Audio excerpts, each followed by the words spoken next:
Hello students, उम्मीद करता हूँ आप लोग सब खैरियत से होंगे। मैं हूँ कैलाश गंडेर। आज हम जो है 9th क्लास का सेकंड थ्योरम चैप्टर नंबर 12 का करने जा रहे हैं। ठीक है, इस थ्योरम में आप अगर फोकस मेरी तरफ रखेंगे तो ऐसे समझने बहुत ही आसान लगेगा ये थ्योरम आपको। ठीक है, फर्स्ट हमारे पास सबसे पहले जो आपने इसमें थ्योरम में जो चीज़ होती है वो समझने की कोशिश जो करनी होती है वो स्टेटमेंट को, कि स्टेटमेंट जो है अगर आपको स्टेटमेंट समझ आ गई है तो नीचे जो है आप सारी चीज़ें इजीली लिख सकते हैं। ठीक है, तो हमारे पास स्टेटमेंट जो दी हुई है क्वेश्चन की वो है एनी पॉइंट। ठीक है, एनी पॉइंट, कोई भी एक पॉइंट है जिसका नाम P, हमारे पास P पॉइंट है। ठीक है, इक्वल डिस्टेंस मतलब वो इक्वल फासले पर है। ठीक है, इक्वल डिस्टेंस का मतलब है बराबर फासले पर है from the end point. And point जो होते हैं हमारे पास किसी चीज के लास्ट वाली चीज को हम कहते हैं and points of a line segment. और लाइन सेगमेंट का हमें पता है एक लाइन सेगमेंट किस तरह का होता है, ये A और A से B हमारे पास क्या है, लाइन सेगमेंट है। इसका एंड पॉइंट ये है A और एक एंड पॉइंट है B। एंड पॉइंट से हमारे पास क्या हो गया, वो पॉइंट इक्वल डिस्टेंस होगा या फिर मुसाविल फासला होगा उर्दू में जो है। ठीक है, लाइन सेगमेंट के is on the right bisector. ये जो वर्ड है हमारे पास राइट बाइसेक्टर बहुत इंपॉर्टेंट है। मतलब हमने प्रूव करना है कि ये कोई पॉइंट P, ये वाला, यहां से ये डिस्टेंस और ये डिस्टेंस दोनों ये बराबर है, लेकिन हमने कहना है कि ये जो इसके ऊपर राइट बाइसेक्टर है, ठीक है, ये पॉइंट जो है हमारे पास P, ये राइट बाइसेक्टर मतलब ये 90 का एंगल बनाए। क्या बनाए? राइट बाइसेक्टर का मतलब होता है कि उस ए बी सेगमेंट के ऊपर, लाइन सेगमेंट के ऊपर ये जो बाइसेक्टर है ये इस तरह उसको कट करे कि एंगल जो 90 का बने, तो उसे हम क्या कहते हैं, राइट बाइसेक्टर। ठीक है, तो इस तरह की फॉर्म का हमने बताना है। उसके बाद जब ये राइट बाइसेक्टर होगा तो मतलब यहां से ये डिस्टेंस, ठीक है, इस पॉइंट को मैं C नाम दे देता हूं, A से C और B से C क्या होगा, इक्वल होगा या बराबर होगा, ये हमने प्रूव करना है। ठीक है, तो हमारे पास सबसे पहले जो इसका जो पहली हेडिंग होती है इसकी, ऐसे समझ लें थ्योरम की, वो हमारी डायग्राम की होती है। आपने सबसे पहले डायग्राम को बनाना है। ठीक है, डायग्राम अगर आप डिजाइन नहीं करते या आप डायग्राम सही नहीं बनाते तो आपको थ्योरम के नंबर बहुत कम मिलेंगे, ऐसे समझ लें ना होने के बराबर मिलेंगे। ठीक है, तो सबसे पहले हमारे पास हमने ए बी लाइन सेगमेंट लिया हुआ है। ठीक है, ये यहां से ये है हमारे पास, इस पॉइंट से यहां तक एक लाइन सेगमेंट ए बी लिया, उसके ऊपर एक पॉइंट P लिया, ये वाला, ये P पॉइंट है, और P पॉइंट को एंड पॉइंट से ज्वाइन किया लाइन सेगमेंट के, किसके, लाइन सेगमेंट के एंड पॉइंट से ज्वाइन किया हुआ, A से भी ज्वाइन किया, B से ज्वाइन किया। तो ये हमारे पास कोई एक डायग्राम बन चुकी है जिसे हम ट्रायंगल कहते हैं। फिर इसको जो P पॉइंट को हमने कुछ इस तरह जो है कंस्ट्रक्शन में, ये डॉटेड लाइन जो है कंस्ट्रक्शन में काम होता है, हमने कुछ ये डॉटेड लाइन जो है मिड पर A B के ऊपर ड्रा की है या फिर शो की है। ठीक है, तो ये डायग्राम बनानी है। अब नेक्स्ट हमारा दूसरी हेडिंग की तरफ मूव करते हैं। वो हमारी दूसरी हेडिंग क्या होती है, गिवन, कि हमारे पास इस स्टेटमेंट में क्या चीज गिवन दी गई है। ठीक है, गिवन उर्दू में इसे मालूम कहते हैं, कि हमारे पास इस स्टेटमेंट में मालूम क्या दी हुई है। ठीक है, मालूम हमारे पास क्या है, नंबर 1 पर उन्होंने कहा एक पॉइंट P है और वो इक्वल डिस्टेंस है किससे, लाइन सेगमेंट के एंड पॉइंट से। मतलब ये यहां से ये डिस्टेंस और यहां से ये डिस्टेंस क्या होगा, इक्वल डिस्टेंस होगा या फिर बराबर होगा। ये इसके ऊपर ये ब्लैक जो हमारे पास एक लाइन छोटी सी ड्रा की हुई है, मतलब ये छोटा सा लाइन सेगमेंट, ठीक है, इसका मतलब ये दोनों साइड्स क्या है, इक्वल है या फिर बराबर है। तो हम यहां पर कह सकते हैं हमें दो चीजें गिवन है, एक लाइन सेगमेंट गिवन है ए बी, ठीक है, तो लिखा है मैंने line segment A B given है। ठीक है, और ए बी के ऊपर हमारे पास मैंने ये कुछ इस तरह लिखा हुआ है, ए बी के ऊपर ये लाइन ड्रा की है, मतलब इसका मतलब होता है line segment A B line segment. एक line segment A B given है, उसके बाद एक पॉइंट P गिवन है, जिससे जैसे मतलब सच दैट एक पॉइंट हमें P ये वाला गिवन था, उसके मुताबिक सच दैट जो लिखा हुआ है कि ये डिस्टेंस A से P डिस्टेंस और B से P डिस्टेंस, ये दोनों आपस में क्या है, कॉन्ग्रुएंट है या फिर इक्वल है। तो ये भी हमें गिवन में पता है, PA और PB आपस में क्या है, कॉन्ग्रुएंट है या फिर इक्वल है। उर्दू में कॉन्ग्रुएंट को मुतमासिल कहते हैं। ठीक है, नेक्स्ट हमारे पास दूसरी जो हेडिंग होती है थ्योरम की, वो टू प्रूव, कि हमने मतलूब, मतलब इसमें उर्दू में हेडिंग दी होगी मतलूब। मतलूब क्या है, मतलूब हमारे पास हमने जो चीज साबित करनी हो, ठीक है, टू प्रूव का मतलब वो चीज जो हमने साबित करनी है। और हमने इस डायग्राम में क्या साबित करना है कि ये जो हमारे पास है P से C जो पॉइंट है, ये एक तो राइट बाइसेक्टर होना चाहिए, मतलब कि एंगल इसका क्या होना चाहिए, 90 का होना चाहिए। ठीक है, दूसरा हमने प्रूव करना है कि यहाँ से ए से सी डिस्टेंस जो है, मतलब एक ही बात है, ए से सी डिस्टेंस या बी से सी डिस्टेंस क्या है, बराबर है। या तो ये राइट जो 90 वाला बनवा दें या फिर आप ये डिस्टेंस बराबर कर दे तो एक ही बात हो जाएगी, क्योंकि ये मिड पॉइंट में आ जाएगा तो वो एंगल क्या हो जाएगा, 90 का हो जाएगा। ठीक है, तो P point is a right bisector हमने शो करना है कि वो क्या है, एक राइट बाइसेक्टर है, मतलब कि वो 90 का एंगल बनाए हैं। ठीक है, और जो है उर्दू में इसको लिखा होगा अमूदी नासफ। अमूदी नासफ जो होना चाहिए वो हमारे पास यहाँ पर इसके मिड पॉइंट पर होना चाहिए, ऐसे कह ले दरमियान में, ए बी के दरमियान में होना चाहिए। दूसरी चीज जो है, सिंस मैंने लिखा हुआ है कि ए से सी डिस्टेंस और बी से सी डिस्टेंस जो है वो बराबर होना चाहिए,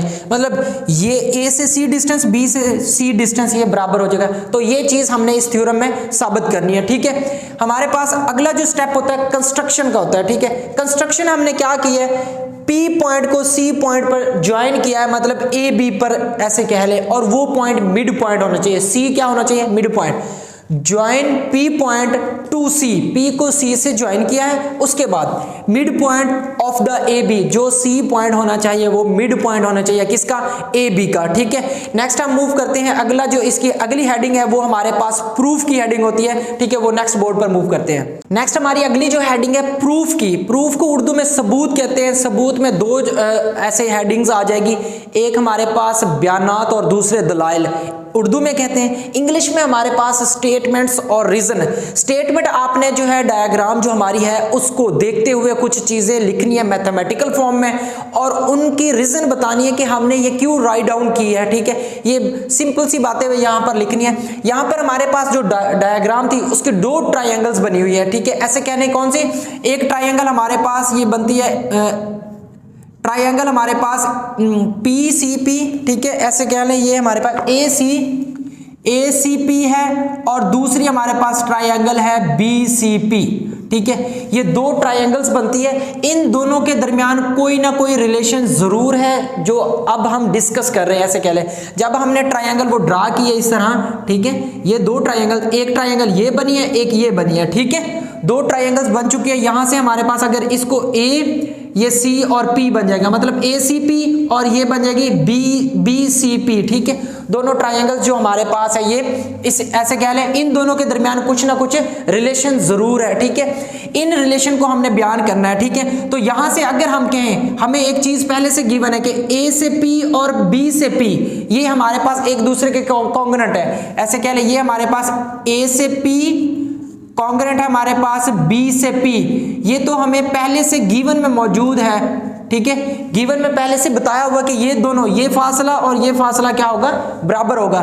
तो यहां पर आप लिख सकते हैं इसकी रीजन जो है गिवन में हमें पता है इसकी बात। ठीक है, नेक्स्ट इसको उर्दू में आप इसे कह सकते हैं कि हमें मालूम में पहले से पता है। ठीक है, दूसरी जो चीज है, अगर मैं कहूं कि ये जो हमारे पास है कौन सी, P से C, दोनों ट्राइंगल्स के लिए ये एक ही साइड यूज हो रही है, तो यहां पर हम कह सकते हैं कौन सी साइड, PC जो है वो कॉन्ग्रुएंट है PC के, दोनों के लिए सेम यूज हो रही है, तो सेम को जो हम लिखते हैं वो कॉमन लिखते हैं। ठीक है, तो नेक्स्ट हमारे पास जो है इसका कॉमन है, ये हमारे पास दोनों टर्म्स के लिए क्या है, कॉमन साइड है। ठीक है, या फिर उर्दू में इसको लिखा होगा मुश्तरक साइड है। ठीक है, नेक्स्ट अगर ये हमारे पास जो PC वाली साइड क्या है वो बराबर है, मैं यहां पर छोटी सी दोबारा डायग्राम बना दूं। ठीक है, ये हमारी डॉटेड लाइन है। ठीक है, ये हमारे पास आ जाएगा कुछ AP और ये जो है C और ये B आ जाएगा। ठीक है, इस तरह हमारे पास इनके दरमियान ही हमारा रिलेशन हम बता रहे हैं। तो कॉमन साइड हमारे पास PC वाली है, PC के बाद हमारे पास है AC और हमारे पास BC। ठीक है, ये हमने कंस्ट्रक्शन में बता दिया, कहां से, A से C और B से C जो है। ठीक है, ये हमने खुद बनाया कि ये C पॉइंट क्या होना चाहिए, मिड पॉइंट पर होना चाहिए, कि ये जो है दोनों साइड्स जो है यहां से ये फासला और ये दोनों आपस में क्या होना चाहिए, कॉन्ग्रुएंट या फिर बराबर होना चाहिए। तो आप कह सकते हैं कि AC कॉन्ग्रुएंट है BC के। ठीक है, और ये काम हमने कंस्ट्रक्शन में किया है, और कंस्ट्रक्शन को उर्दू में क्या कहते हैं, हमारे पास ऐसे कह लें, इनको कंस्ट्रक्शन को कहते हैं उसमें अमल जो आपने खुद किया हुआ है। ठीक है, अमल। ठीक है, यहां पर आज इसकी रीजन लिखेंगे कंस्ट्रक्शन। ठीक है, उर्दू वाले लिखेंगे इसमें अमल जो है कि हमने ये अमल में काम किया कि ये पॉइंट सी होना चाहिए, उसके मिड पॉइंट पे होना चाहिए, मिड पॉइंट पे होगा तो ए से सी और बी से सी डिस्टेंस क्या होगा, बराबर होगा। ठीक है, अब इसके मुताबिक हम कह सकते हैं कि ये दोनों ट्रायंगल्स अब क्या है, जो ऐसे कह ले बराबर या कॉन्ग्रुएंट कह सकते हैं। कौन कौन सी ट्रायंगल, एक ट्रायंगल ACP और दूसरी ट्रायंगल हमारी कौन सी है, BCP। ठीक है, और ये जो डेल्टा मैं बना रहा हूं ये ट्रायंगल को कहते हैं। ठीक है, ट्रायंगल BCP, ये हमारे पास दोनों ट्रायंगल कॉन्ग्रुएंट है। क्यों कॉन्ग्रुएंट है आपस में, और मुतमासिल उर्दू में इसे कहते हैं। इसकी वजह ये है कि हम एक तो इसके तीनों एंगल्स अगर आप कहें ना, ये एंगल इसके बराबर होगा, ठीक है, और ये दोनों आपस में, ये दोनों एंगल आपस में क्या होंगे, बराबर होंगे, और ये दोनों 90 के हैं तो ये भी आपस में क्या होंगे, बराबर होंगे। ठीक है, तो इस तरह या तो एंगल प्रॉपर्टी लगा सकते हैं, जाविया। ठीक है, या फिर इसकी एक और प्रॉपर्टी भी लगा सकते हैं, SSS। ठीक है, पास्टुलेट जो है हमारे पास, ये भी आप लगा सकते हैं, क्योंकि ये हमारे पास ये भी लगा सकते हैं कि साइड, तीनों साइड्स भी इन दोनों ट्रायंगल्स की क्या है, बराबर है। ठीक है, तो अगर हमारे पास ये दोनों ट्रायंगल्स इनकी जो है तीनों साइड्स बराबर है तो उसके मुताबिक हम कह सकते हैं ये जो है ट्रायंगल क्या है, ये दोनों ट्रायंगल्स आपस में मुतमासिल है या फिर कॉन्ग्रुएंट है। ठीक है, नेक्स्ट आगे हमने बताना है कि इसके मुताबिक तो हम इसके, अगर ये दोनों ट्रायंगल्स कॉन्ग्रुएंट है तो इनका जो एंगल होगा वो हमारे पास बराबर होगा, कौन सा, जो 90 वाला हमारे पास है। ठीक है, ये वाला हम कह सकते हैं एंगल जो है, मेजरिंग एंगल जो हमारे पास कौन सा, एक एंगल है ACP। ठीक है, ACP, और वो कॉन्ग्रुएंट है किसके, BCP के। ठीक है, एंगल BCP। ठीक है, ये दो एंगल हमारे पास आपस में कॉन्ग्रुएंट है। वजह क्या है, ये राइट एंगल है, मतलब 90 के है, तो यहां पर आप इसकी रीजन लिखेंगे राइट एंगल। ठीक है, और राइट एंगल हमें पता है वो कितने डिग्री का होता है, 90 डिग्री का होता है। ठीक है, तो इसकी रीजन राइट एंगल है। ठीक है, तो हमारे पास इसके राइट एंगल जो हो गए, इसको आप इक्वेशन, इसका नाम 1 दे देंगे। ठीक है, ये हमारे पास ऐसे कह ले क्या हो जाएगा, इसको इक्वेशन 1 नाम दे दें। ठीक है, नेक्स्ट अगर हम इसको देखें तो जो दूसरी इसकी प्रॉपर्टी है कि हम जो दो एंगल्स को सम करें तो वो हमारे पास किसके इक्वल आ जाएगा, तो यहाँ पर इन दोनों को प्लस करें तो वो 180 के इक्वल आ जाएगा। ठीक है, तो 180 की बजाय हम हमने लिख दिया कि ये 90 के इक्वल है। डायरेक्ट आप लिख सकते हैं कि ये जो हमारे पास मेजरिंग एंगल जो है ACP, ठीक है, प्लस इन दोनों को प्लस करेंगे तो वो हमारे पास आ जाएगा BCP।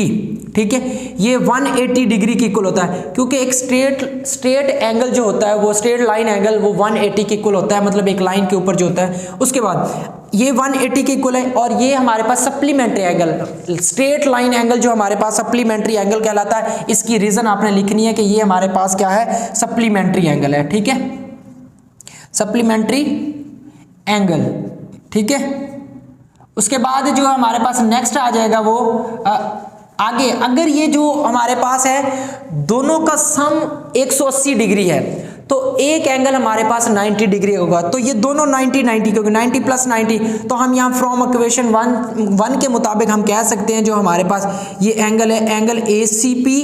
ठीक है, और ये कॉन्ग्रुएंट होगा किसके, ऐसे कह लें इसके हमारे पास एंगल BCP, और ये बराबर हो जाएगा हमारे पास 90 के, ऐसे कह लें। ठीक है, 90 डिग्री के। ठीक है, नेक्स्ट ये आप लिख सकते हैं फ्रॉम इक्वेशन 1 एंड 2, ऐसे कह लें, इसको 2 का नाम दे दें।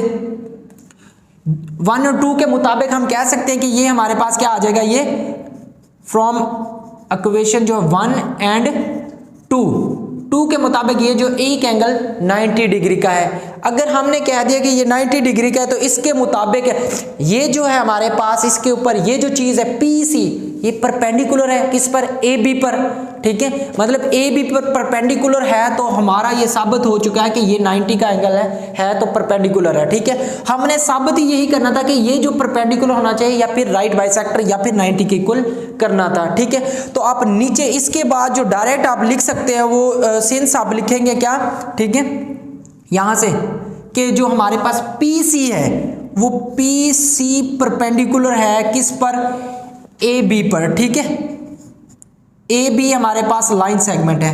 ठीक है, ये आपने लिखना है इसमें। और यहाँ पर जो इसकी वजह क्या लिखनी है कि ये जो है एंगल 90 डिग्री का है। किसने का है? क्योंकि राइट एंगल है और ये हमारे पास यहाँ पर लिख सकते हैं आप लोग इसको कि ये हमारे पास एंगल जो है 90 डिग्री का है, इसलिए हम कह सकते हैं कि ये परपेंडिकुलर है। और जब परपेंडिकुलर होता है तो एंगल 90 ही बनता है। ठीक है, हिंस तो साबित हो गया। अगर हमने ये 90 डिग्री प्रूव कर दिया है तो हमारी स्टेटमेंट हमने जो इसमें मतलूब निकालना था, ये साबित जो चीज़ करनी टू प्रूव करनी थी, वो ए से सी और बी से सी बराबर करनी थी। तो हम कह सकते हैं ए सी डिस्टेंस वो कॉन्ग्रुएंट है वो किसके? बी सी डिस्टेंस के। ठीक है, ये हमने साबित करना था। ठीक है, तो ये आप लिख सकते हैं फ्रॉम इक्वेशन 1 और 2 के मुताबिक। ठीक है, वही जो दो चीज़ें बताई हुई है। ठीक है, कौन सी? ये इक्वेशन 1 है और ये इक्वेशन 2 है। इसके मुताबिक हम कह सकते हैं कि ये दोनों साइड्स क्या है? बराबर है। ठीक है, फ्रॉम 1 एंड 2 लिख सकते हैं। इसकी रीज़न ये किसी भी थ्योरम की जो हमारे पास लास्ट वाली ऐसे चीज़ होती है वो हिंस प्रूव जो है आप करना होता है, मतलब इसमें साबित क्या हो रही है वो चीज़ हमें बताना ज़रूरी है। और उर्दू वाले इसको लिखेंगे पस। पस साबित हुआ कि हमारे पास क्या है? ए सी डिस्टेंस किसके बराबर है? बी सी डिस्टेंस के। ठीक है, तो ये हमारे पास कंस्ट्रक्शन थी और इसमें स्टेटमेंट और रीजन थी प्रूफ की हेडिंग में। ठीक है, तो दोबारा मैं बता देता हूँ, इसमें हमारे पास दो ट्राइंगल्स बनती है। कौन सी? एक ट्राइंगल ये है, एक ये है। ठीक है, एक ट्राइंगल बन रही है ए सी पी, दूसरी बी सी पी ट्राइंगल। इन दोनों में कोई ना कोई रिलेशन है। ठीक है, वो ये रिलेशन का ये जो दोनों साइड्स जो एरो हेड वाली लाइन लगाई हुई है इसे क्या कहते हैं? रिलेशन कहते हैं। ठीक है, उर्दू में मुताबिकत कहते हैं। तो हमारे पास ए पी मतलब ए पी और बी पी ये गिवन में पता था हमें, यहाँ से ये डिस्टेंस और ये डिस्टेंस आपस में क्या है? बराबर है। ठीक है, तो ये हमें पहले से पता था। दूसरी जो चीज़ कॉमन है हमारे पास इसमें, ये कौन सी? पी सी डिस्टेंस दोनों के लिए सेम है। पी सी डिस्टेंस दोनों के लिए कॉमन है। ठीक है, उसके बाद हम कह सकते हैं ए सी और बी सी ये हमने कंस्ट्रक्शन में काम किया, मिड पॉइंट पर लिया कि ये दोनों आपस में कॉन्ग्रुएंट है। ये कंस्ट्रक्शन का काम है या फिर हमने अमल में काम किया। ठीक है, इसके मुताबिक अब हमारे पास दो ट्राइंगल्स, ये एक ये। ठीक है, ये पहली ट्राइंगल, ये दूसरी ट्राइंगल, ये दोनों आपस में कॉन्ग्रुएंट है या मुतमासल है। वजह क्या है कि ये हम यहाँ पर साइड जो है तीनों साइड वाला पोस्टुलेट लगा सकते हैं या फिर तीनों एंगल वाला है वो भी लगा सकते हैं, आपकी मर्जी है। यहाँ पर ए बी लिख सकते हैं, आपकी मर्जी है।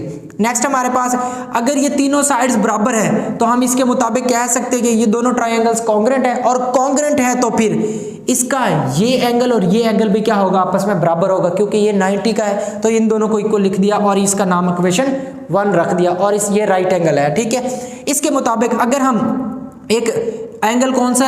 एक ये ए सी पी और बी सी पी दोनों एंगल्स को प्लस करें। ठीक है, तो ये हमारे पास टोटल एंगल ये वाला बनता है। ठीक है, और टोटल एंगल ये 180 होता है। दोनों को जमा करने के बाद वो 180 की इक्वल कर दिया है। और ये हमें पता है जो स्ट्रेट लाइन एंगल होता है उसे सप्लीमेंट्री एंगल कहते हैं। ठीक है, अब यहां से अगर दो एंगल्स का सम 180 डिग्री है तो एक एंगल जो है 90 का होगा। 90 प्लस 90 180 हो जाएगा। तो यहां पर दोनों को 90 की इक्वल कर दिया और ये फ्रॉम इक्वेशन 1 और 2 के मुताबिक किया। ठीक है, अगर एंगल 90 प्रूव हो चुका है कि ये जो एंगल है हमारे पास 90 डिग्री का है, तो हम कहेंगे कि पी सी जो हमने ये ड्रा किया हुआ है डॉटेड लाइन वाला, ये पी सी परपेंडिकुलर है ऑन ए बी के ऊपर परपेंडिकुलर है। अगर हमने ये परपेंडिकुलर साबित कर दिया है तो मतलब ये है कि ए से सी और बी से सी डिस्टेंस पक्का जो होगा वो बराबर होगा। ठीक है, तो उम्मीद करता हूँ कि ये वीडियो आपके लिए हेल्पफुल रही होगी। ठीक है, अगर ये आपके लिए फ़ायदेमंद है तो लाइक शेयर कमेंट ज़रूर करें। अल्लाह हाफिज़।